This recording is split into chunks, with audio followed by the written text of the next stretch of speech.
여러분 안녕하세요. 멋의 심리학을 연구한 에너지 힐러 박원영이 인사드립니다. 반갑습니다.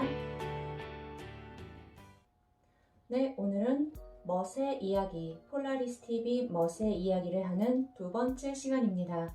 첫 시간에는 저에 대한 간단한 소개를 드렸었고 오늘부터는 멋의 이야기를 시작해 보겠습니다. 그러면은 시작하기 전에 여러분에게 먼저 한 가지 여쭤보고 싶습니다. 여러분은 멋있는 사람? 그러면은 떠오르는 사람이 있습니까? 내 삶에서 혹은 어디 영화에서, 소설에서, 드라마에서 봤던 어떤 사람 중에 멋있는 사람이라는 얘기를 딱 들었을 때 떠오르는 사람이 혹시 있으십니까? 아마 각자 자기 머릿속에 누군가가 떠올랐거나 아니면 떠오르지 않았을 수도 있을 것 같습니다. 그거는 괜찮습니다.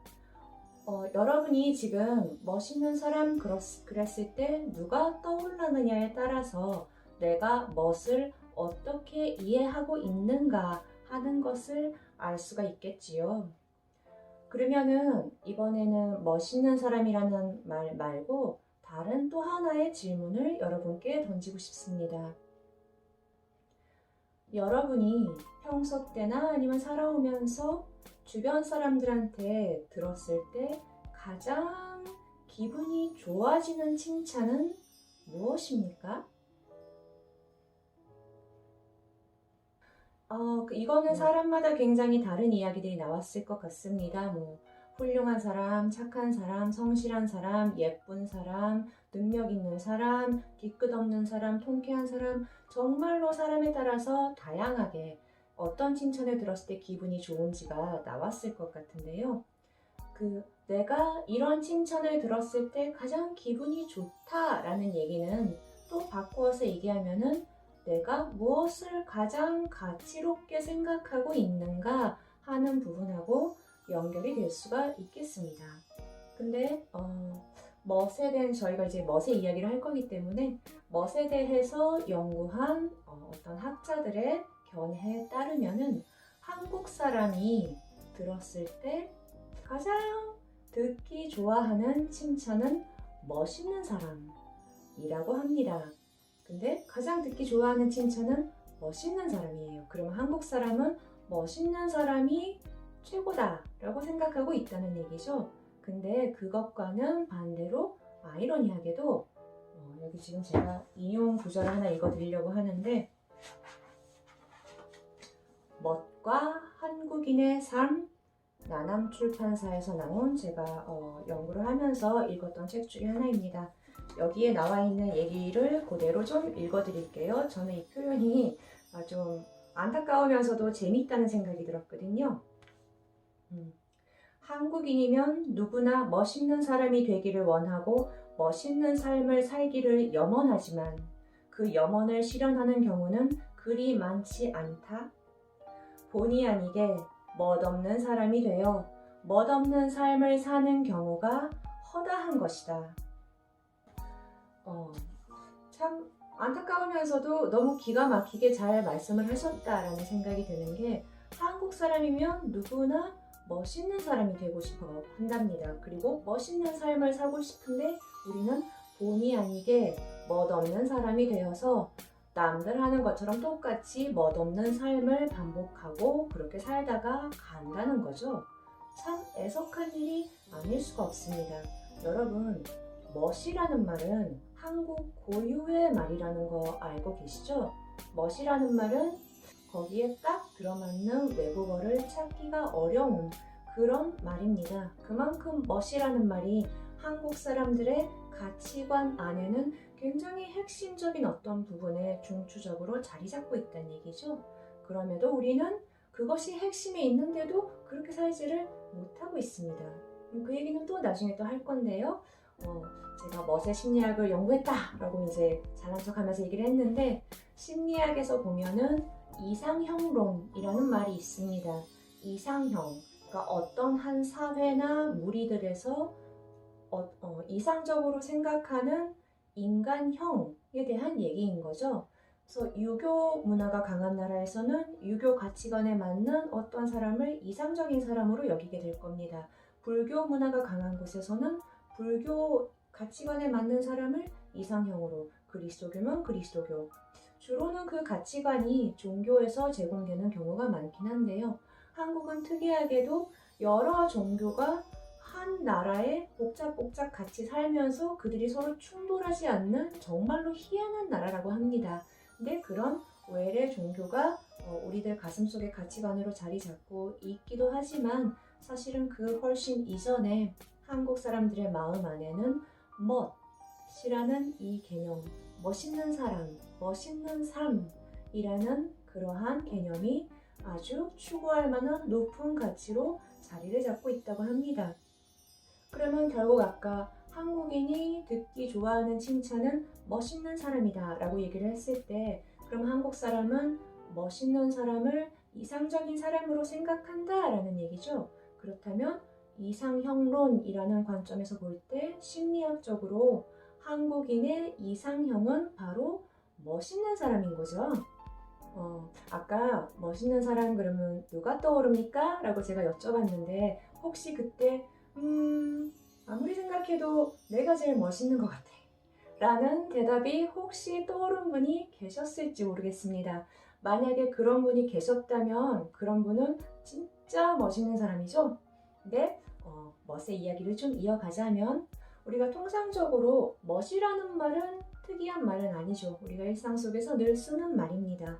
근데 멋이라는 말은 우리가 일상 맥락에서 쓰는 멋의 의미가 있고, 그리고 또 크게는 전통문화, 우리나라 전통문화, 전통예술, 전통문화 안에 들어가면은 멋이라는 말을 아주 빈번하게 마주치게 됩니다. 그럼 제가 어려서부터 일본이며 미국이며 여러 곳을 그렇게 해외 생활을 오랫동안 했었어요. 해외 생활을 한 30살 되기 이전에 15년 가까이를 해외에서 지냈었는데, 그러다 보니까 마지막으로 귀국했을 그 시절에는 당시에는 한국 문화가 한국 문화, 한국 정서가 정말로 와닿지가 않았고 이해가 되지 않아서 참 싫어했었습니다. 특히 제가 지금은 전통 문화를 좋아하는데 그 당시에는 특히 판소리 같은 그런 예술들을 보면은 도대체 왜 저렇게 징징 짜대는데 그러면서 듣고 있으려니까 거슬려가지고 못 듣겠더라고요. 그러니까 그때는 한국의 어떤 멋의 정서를 전혀 이해를 못했던 거라고 여겨지는데, 근데 하여간 30대가 그러다가 30대가 돼서 어느 시점이 되니까 내가 한국에 태어났는데 내 나라를 내가 좀 알아야겠다. 뭐 이렇게 마음 공부하면 다 지금 여기 얘기를 하는데 내가 지금 여기 한국 땅에 태어난 한국인 여자로서 살아가고 있는데 제가 한국에 대해 아는 게 너무 없더라고요.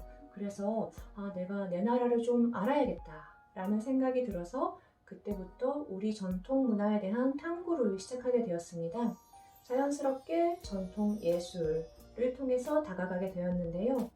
국악을 비롯해 한국 춤, 한국 무술, 한국 술까지 여러 가지를 거쳤는데 어느 장면회를 가도 들어가기만 하면은 또 들어가서 직접 체험을 하다 보면은 온통 멋 얘기뿐이에요. 어디를 가도 그저 멋있다. 이 멋을 한국의 이 멋을 그 얘기를 그렇게 많이 듣다 보니까 멋이라는 게 궁금해지더라고요. 왜냐하면은 이런 말씀들을 자주 들어요. 한국의 이 정신이, 한국의 멋이 장난이 아니게 멋있대요. 장난이 아니래요. 한국의 이 정신 안에 있는 무엇인가가 장난이 아니라고 얘기를 하는데 정작 무엇이 그렇게 장난이 아닌지를 정확하게 말씀해 주실 수 있는 분은 많지 않았던 것 같습니다. 물론 제가 아주 많은 몇백 명, 몇천 명의 스승들을 찾아다니면서 여쭤본 건 아니라서 말해주는 사람이 없었다라고 말하기는 어렵고, 이제 제 짧은 탐색 안에서는 무엇이 그렇게 멋있고 무엇이 그렇게 장난이 아닌지 하는 것을 정확하게 딱 손이 잡히게 알 수 있도록 일러주신 분은 제가 적었던 것 같습니다. 근데 왜 우리가 보면은 그래서 멋이 공부해졌는데 멋이라는 개념으로 놓고 볼 때 그 그게 어떻게 최고의 칭찬이냐 하면은 아마 여러분 멋이라는 말을 상당히 무의식적으로 쓰고 계실 것 같은데 지금 제가 드리는 말씀을 들어보면은 금방 이해가 되실 거라 믿습니다. 예를 들어서 제가 뭐 디자이너예요. 그래서 어떤 가구를 디자인했습니다. 근데 그거를 뭐 소비자가 아니면 동료 디자이너가 보고서는 이거를 디자인을 잘했다 싶으면은 디자인 잘했네 라고 아마 칭찬을 할 거예요. 그쵸? 근데 그 디자인이 정말 뭔가 사람의 마음을 움직이는 힘이 있다고 여겨질 때는 멋있다 라고 멋있다는 말로 일축을 합니다. 디자인만 그런 게 아니라 예를 들어서 어떤 공연을 보러 갔어요. 근데 공연이 너무 구성부터 해서 기량부터 해서 근사하게 공연이 잘 연출이 됐었으면은 보고 나오는 사람들이 공연 잘한다, 뭐 춤 잘 춘다, 노래 잘한다 그런 뭔가 칭찬을 할 겁니다. 근데 그 어떤 무대가 그 내용이 무엇이 되었든지 간에 우리의 심금을 울리고 마음을 움직이는 뭔가가 있었을 때 뭔지 모르겠지만 내 안에 뭔가가 움직였을 때 사람들은 멋있다, 멋있다 그런 말을 합니다. 그쵸? 아마 이 얘기를 들으면은 여러분도 돌이켜 보시면은 수긍이 가지 않을까 하는 생각이 드는데요. 우리가 왜 친구를 만났는데 오늘 되게 외모가 그냥 멋있게 잘 입고 나왔어요. 그러면 오늘 멋있게 입었네. 그러면은 외면이 멋있다는 얘기죠. 옷을 잘 입었다. 헤어컷이 멋있게 잘 어울린다. 외면이 아주 출중하다는 얘기를 멋있다고 표현을 합니다. 물론이죠. 근데 우리가 만약에 예를 들어서 있잖아. 아무개씨 진짜 멋있는 사람이야 라고 얘기를 할 때는 완전히 내면 얘기죠. 이렇듯이 멋이라는 말에는 우리가 상당히 무의식적으로 쓰고 있긴 한데 멋이라는 말에는 외적인 피상적인 아름다움부터 내면 깊숙한 곳에 있는 어떤 완성도까지를 모두 아울러서 함축하는 말이 멋입니다. 그래서 어쩌면 그 말을 한마디로 외국어로 번역하려고 할 때 딱 들어맞는 말을 찾기가 어려운 걸 수도 있겠습니다. 그래서 한국인이 고맥락에서 생각해 볼 때 한국인이 누군가를 멋있는 사람이라고 얘기를 할 때는 그러니까 아까 이상형론에서 멋있는 사람이라고 얘기를 할 때는 방금의 예로 들면은 겉과 속을 다 가지고 있는 사람. 왜 요즘에 옛날에는 얼굴이 만만하면 공부를 못하고 얼굴이 별로면 공부 잘하고 뭐 좀 그런 식으로 생각했는데 요즘에는 얼굴이 만만하면 공부도 잘한다 뭐 이제 그런 식으로 얘기가 좀 바뀐 걸로 제가 알고는 있습니다만 그와 마찬가지로 안과 밖을 두루 갖춘 사람 아까 예로 들자면 안과 밖을 안팎을 두루 갖춘 사람을 만났을 때 우리는 예를 들어서 멋있다라는 표현을 합니다. 아니면은 그거를 조금 더 일반화시켜서 일반적인 개념으로 얘기를 해보면은 안과 밖은 끝과 끝 양극이죠. 그런 의미에서 양극을 다 쥐고 있는 사람을 두고 우리는 멋있다라는 표현을 자주 씁니다. 근데 이 이야기만으로는 한국의 정신이 그렇게 멋있다라고 얘기하기는 어렵습니다. 왜냐하면 마음 공부나 정신 수양을 하는 어떤 맥락을 가도 양극에 관한 얘기는 항상 하고 있거든요. 양극을 아우르고 간다 하는 얘기는 항상 하기 때문에 이것만 가지고는 뭐 한국의 정신이 그렇게 남다르게 멋있냐라고 얘기하기가 어렵습니다. 그렇다면 그런 차이점은 어떤 지점에 있는지 하는 거를 또 다음 회차에 이어가겠습니다. 감사합니다. 다음에 만나요.